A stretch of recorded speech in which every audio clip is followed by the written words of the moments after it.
Avec Minispot, j'apprends tellement de choses. Avec Minispot, j'apprends tellement de choses. J'espère que mon Seigneur sera satisfait de moi.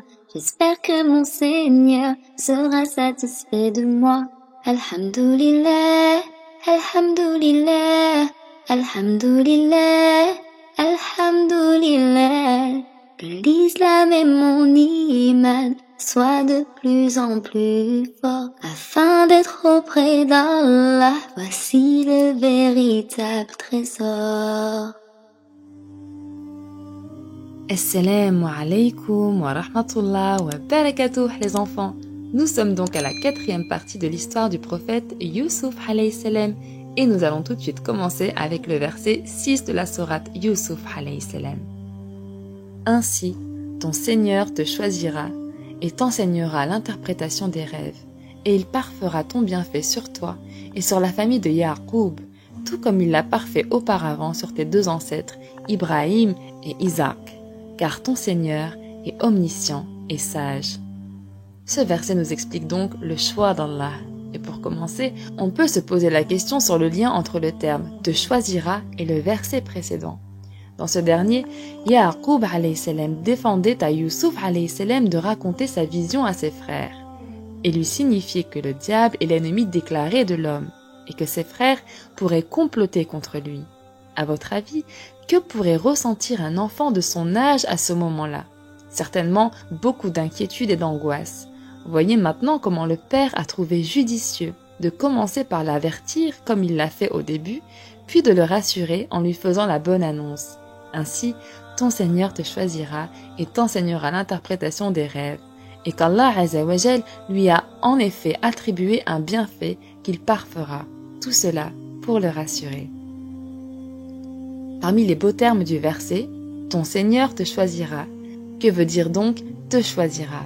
Ce terme signifie il l'a choisi et l'a élu. Mais pour quelle destinée?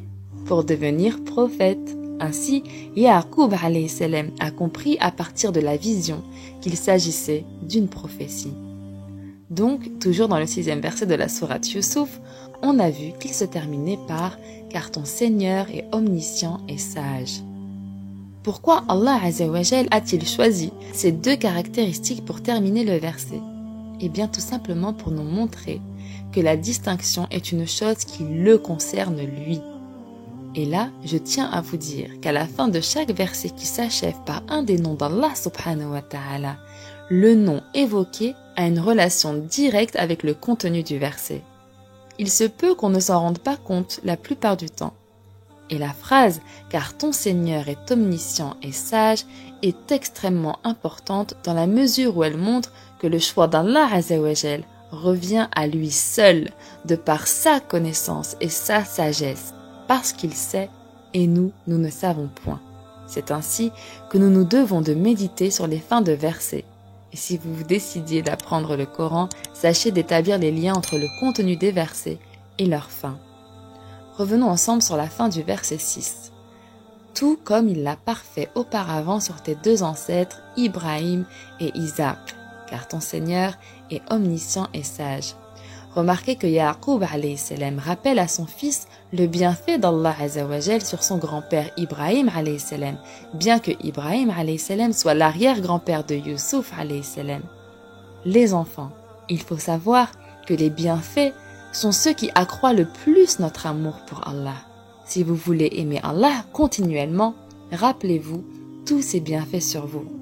Si vous voulez relativiser d'une mauvaise situation, souvenez-vous de son insignifiance devant tous les bienfaits pour vous. Et si vous voulez aimer Allah d'un grand amour et vous rapprocher de lui, prenez donc un papier et inscrivez ses bienfaits sur vous. Inscrivez le bienfait de la vue, dont vous êtes doté alors que d'autres sont malvoyants.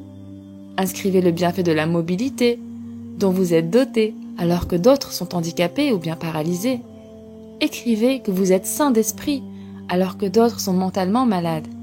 Écrivez que vous mangez et buvez alors que d'autres cherchent à manger dans les poubelles. Écrivez que vous êtes musulman, alhamdulillah, alors que d'autres sont privés de ce bienfait et que chaque année, des dizaines de jeunes se donnent même la mort parce qu'ils ne parviennent pas à connaître leur raison d'être. Inscrivez qu'Allah Azzawajal est miséricordieux et vous aime et qu'il vous a donné la beauté dans votre création. Aimez Allah subhanahu wa ta'ala. Le prophète Mohammed alayhi salatu wa salam a dit « Ô gens, aimez Allah de tout votre cœur. Aimez-le pour tous les bienfaits dont il vous inonde, ce qui signifie qu'il faut aimer Allah pour la multitude de ses bienfaits sur nous. » Rappelons-nous le verset 11 de la sourate Ad-Duha.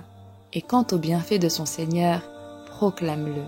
Soyez donc conscients du bienfait et proclamez-le.